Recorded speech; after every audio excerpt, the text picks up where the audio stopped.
نہ اس کی خوبیوں کو کسی کان نے سنا، اور نہ ہی کسی انسان کے دل پر اس کی ماہیت یعنی اس کی امیجنیشن ہو سکتی ہے، نہ اس کا خیال گزرا۔ اب صرف اس ایک حدیث سے آپ جنت کو سمجھنے کی کوشش کریں۔ اگر میں آپ کو کہوں کہ دنیا کا سب سے لگژری ہاؤس کون سا ہے تو فوراً آپ کے دماغ میں کوئی بہت بڑا محل جناب جس کے بہت سارے کمرے ہوں گے، لگژریس آپ کوئی جگہ دیکھ لیں گے۔ اچھا دماغ میں نہیں آئے گا، آپ انٹرنیٹ پہ سرچ کر لیں گے کہ دنیا کا سب سے ایکسپینسو گھر کون سا ہے۔ میں کہوں گا بتائیے دنیا کا سب سے مہنگا کھانا اور جناب لگژری فوڈ کون سا ہے، یا تو آپ کے دماغ میں کچھ نعمتیں آ جائیں گی یا آپ انٹرنیٹ پہ سرچ کر لیں گے۔ اچھا دنیا کا سب سے اچھا ایئر کرافٹ کون سا ہے، دنیا کی سب سے اچھی گاڑی یا جناب بوٹس کون سی ہے، جو بھی لگژری چیز ہے یا تو وہ آپ کے دماغ میں ہے یا آپ اس کو انٹرنیٹ پہ سرچ کر کے دیکھ سکتے ہیں، ایسا ہی ہے نا۔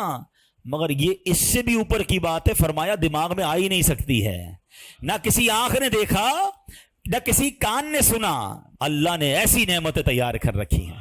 تو ٹرائی ٹو امیجن، یعنی دنیا کی سب سے قیمتی چیز وہ بھی میری آنکھ نے دیکھ لی یا کان نے سن لی یا دل پر خیال آ چکا ہے، اللہ نے جنت اس سے بھی وراء الورا تیار رکھی ہے، تو پھر ذرا سوچئے وہ جنت کیسی ہوگی۔ ایک اور خوبصورت میں آپ کو ڈیٹیل بتاتا ہوں، تفسیر قرآن صراط الجنان میں مفتی قاسم صاحب نے اس کو اور اچھے انداز میں بیان کیا۔ یاد رہیے حضرت عبداللہ ابن عباس کی ایک روایت ہے کہ جنتیں 8 ہیں، ٹھیک ہے، اور ان کے نام کیا کیا ہیں، 8 جنتوں کے نام سن لیں: دار الجلال، دار القرار، دار السلام، جنت عدن، جنت ماوا، جنت خلد، جنت الفردوس اور جنت نعیم۔ یہ 8 جنتیں ہیں۔ جنت عدن کے بارے میں حضرت انس رضی اللہ تعالیٰ سے روایت ہے کہ نبی پاک علیہ الصلوۃ والسلام نے فرمایا، جو میں نے ابھی حدیث بیان کی نا کہ کنکریاں موتی کی ہیں، یاقوت کی ہیں، ایک اینٹ جو ہے وہ سونے کی ہے، ایک چاندی کی، جنت العدن کی تفصیل تھی۔ اور اسی طرح نبی پاک علیہ الصلوۃ والسلام فرماتے ہیں کہ جب اللہ تعالیٰ نے جنت عدن کو پیدا فرمایا تو اس میں وہ چیزیں پیدا فرمائیں جنہیں نہ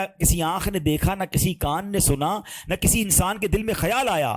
پھر اللہ تعالیٰ نے جنت عدن سے کہا مجھ سے کلام کر، تو جنت کیا کہتی ہے؟ قد افلح المؤمنون، بے شک ایمان والے کامیاب ہو گئے۔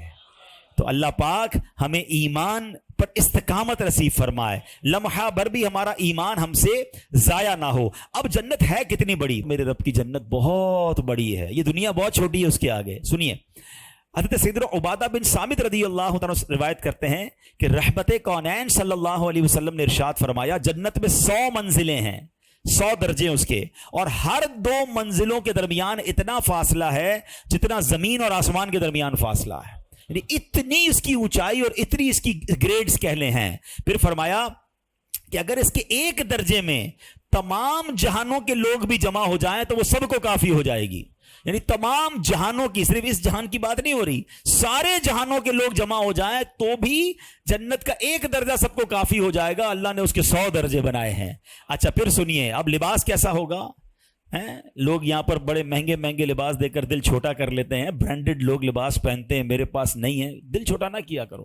میں آپ کو ایک اور خوبصورت کمپیریزن ابھی تھوڑی دیر بعد بتاؤں گا۔ جنت کا لباس کیسا ہے؟ قرآن کیا کہتا ہے؟ یحلون فیہا من اساور من ذہب ویلبسون ثیابا خضرا من سندس واستبرق، وہ اس میں سونے کے کنگن پہنائے جائیں گے اور سبز کپڑے قریب اور کنادیس کے پہنیں گے۔ اللہ اکبر، اتنے خوبصورت کپڑے ہوں گے۔ حضرت سیدنا کعب فرماتے ہیں کہ اگر اہل جنت کے کپڑوں میں سے ایک کپڑا آج پہن لیا جائے تو اس کی طرف سے دیکھنے والے کی نگاہ ختم ہو جائے گی، اچک لی جائے گی، اس کی نگاہ ہی باقی نہیں بچے گی، اتنا خوبصورت اور چمکدار وہ لباس ہوگا، اور آج کے لوگوں کی بینائیاں اسے برداشت نہیں کر سکتی۔